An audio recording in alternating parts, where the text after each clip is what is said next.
অংকিতা দত্ত নহলে শৃংখল চলিহা এই সম্পৰ্কত আপুনি কি ক'ব? দুইজনে আমাৰ লগত কথা পাতি আছে, কিন্তু এতিয়ালৈকে সিদ্ধান্ত ল'ব পৰা নাই। বিভিন্ন ধৰণৰ টেকনিকেল কথা কিছুমান আছে, গতিকে সেই সিদ্ধান্তসমূহ এতিয়ালৈকে ল'ব পৰা নাই। মই আশা কৰোঁ যে ভৱিষ্যতে আজিতো এঘণ্টাৰ পাছত মই বোকাখাতৰ কেণ্ডিডেট ঘোষণা কৰিব পাৰিম, কিন্তু এতিয়া ঘোষণা কৰিব পৰা নাই কাৰণ মই মিটিঙত আছিলোঁ আৰু তাৰ আগত কিছুমান টেকনিকেল তৎক্ষণাত হ'ল যে কাগজ পত্ৰৰ টেকনিকেল কথা কিছুমান আছে, সেইবিলাক যদি ৰেডি হৈ গৈছে তেতিয়াহ'লে মই কেণ্ডিডেট ঘোষণা কৰিম। শৃংখল চলিহা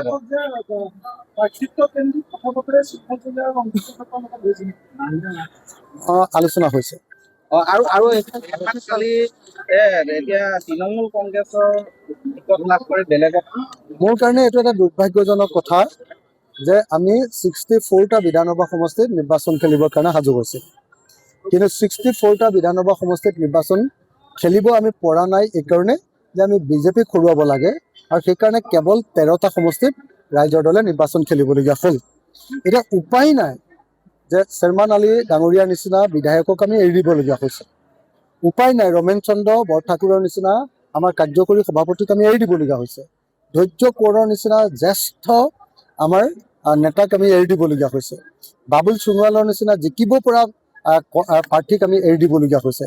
ডাক্তৰ হৰিকান্ত দাসৰ নিচিনা মানুহক আমি এৰি দিবলগীয়া হৈছে। এইবোৰ দুৰ্ভাগ্যজনক ঘটনা। মুছলিম উদ্দিন আহমেদ আছিলে আমাৰ হেৰিয়াৰ জিকিব পৰা প্ৰাৰ্থী, কি কয় বীৰ সিং জৰুৱাৰ, কিন্তু দুৰ্ভাগ্যজনকভাৱে আমি এৰি দিবলগীয়া হৈছে।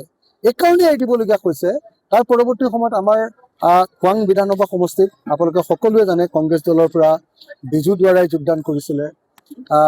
তাৰপিছত আপোনাৰ কি কয় ৰঙাপাৰা সমষ্টিটো আমাৰ কংগ্ৰেছ দলৰ নেতৃবৰ্গই যোগদান কৰিছিলে।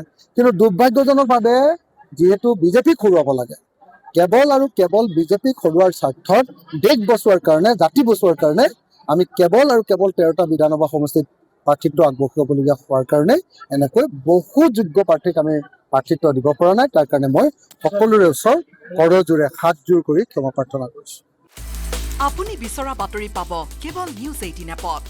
নিউজ 18 এপ ডাউনলোড কৰিবলৈ স্কেন কৰক এই QR কোড। গুগল প্লে ষ্টৰতো পাব এই নিউজ 18 এপ।